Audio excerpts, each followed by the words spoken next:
You know how we get down. Yeah. Yeah. Yeah, boy. Hey, how's it going? This is Ed for another session of Heights of Gaming video series. So today I'm going to tell you about the most profitable game in all of TCGs, which is actually Yu-Gi-Oh! Draft. Now, Magic the Gathering Draft, which actually I personally enjoy more than Yu-Gi-Oh! Draft, but that's the thing is that it can make you more money in the final analysis, because if you're winning the World Championship, then you could get like $40,000 cash, checks, cars, trucks, paid flights to, all over the world. It's really awesome. But the thing is that usually to get to that point, it requires like a higher level of, buy-ins. You probably have to enter a large tournament, pay $40 to get in.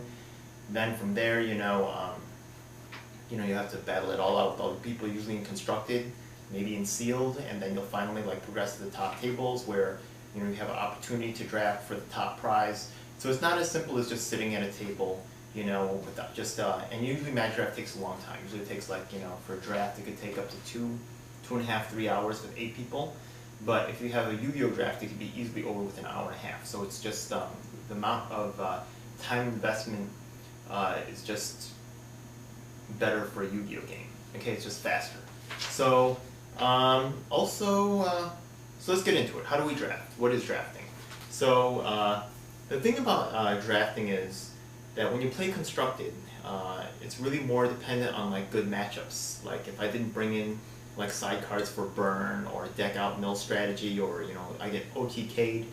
And by the way, in Yu-Gi-Oh! Constructed games, OTKs are just really easy to do, especially right now. You have 3 Invincible Space Typhoons, a Heavy Storm, Blackluster Soldier, Envoy at the beginning, you have Dark Arm Dragon, you just have, it's very easy to sweep the field and then come in with 5,000, 6,000, maybe even 8,000 attack points of damage. You have, what's the other guy? You have Malefic Cyber and Dragon, just monsters coming out of nowhere with, 3,000 attack rate, take off a third of your life points, maybe more.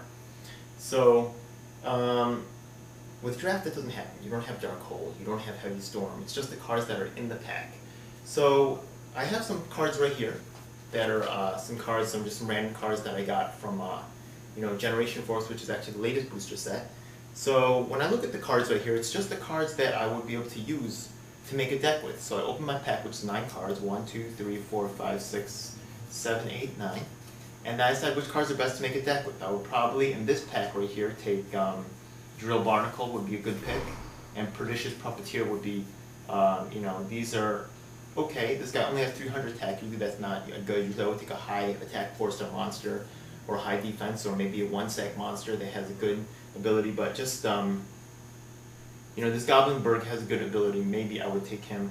He has a 1,400 attack, that's pretty solid, but there's 1800s that he's going to die going up against, so it's just not really necessarily the best thing. There's also another card in the set called Attention that can really blow him out. Like if you have different stars on the field that penalize you for having different stars on the field, and Goblinberg really kind of sets you up for that. So that's another thing about draft. You really have to understand what cards are in the set, and then know that's the that's kind of the words of vocabulary and the languages, the draft, and then that's how you're going to converse with other people. So you have to know what threats are there and how you're going to respond to those threats. So what happens is that you take 9 cards, then you would take a card. I would probably start off with this.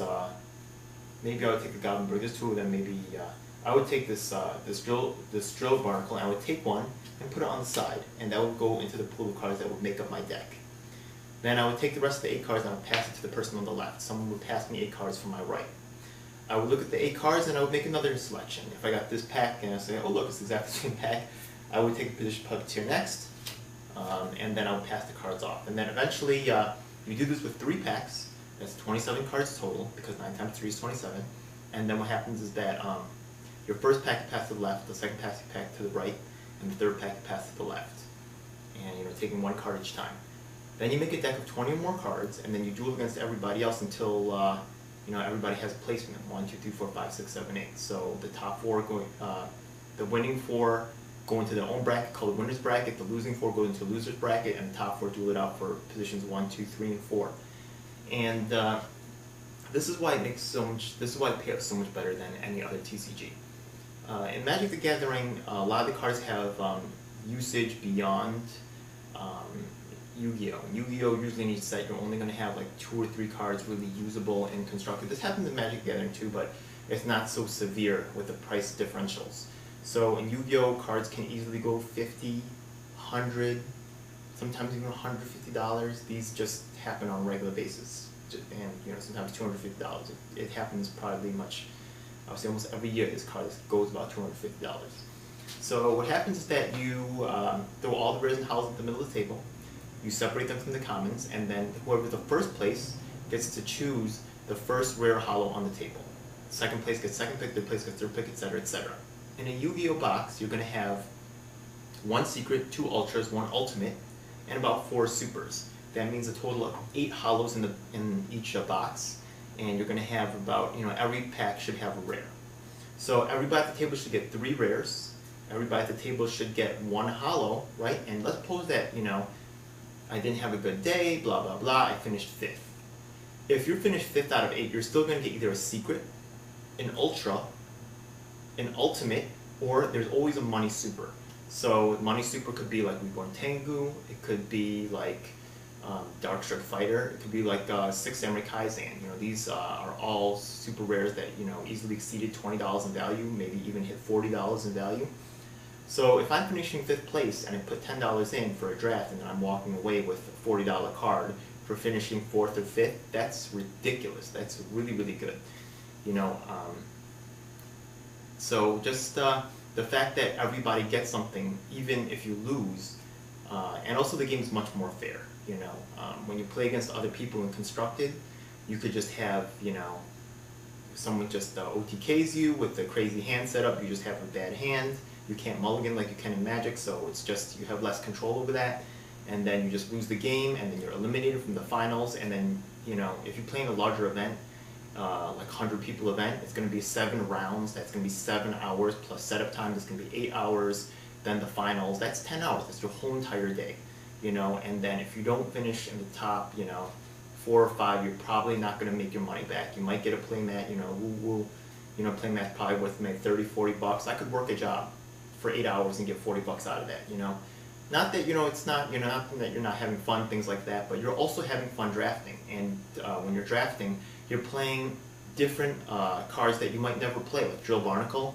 I would never play that in a constructed deck. Well, I might, but it's not going to be very competitive. But in a draft, any strategy is open and anything can happen. It's just so much more fun, it's so much more diverse of a play format.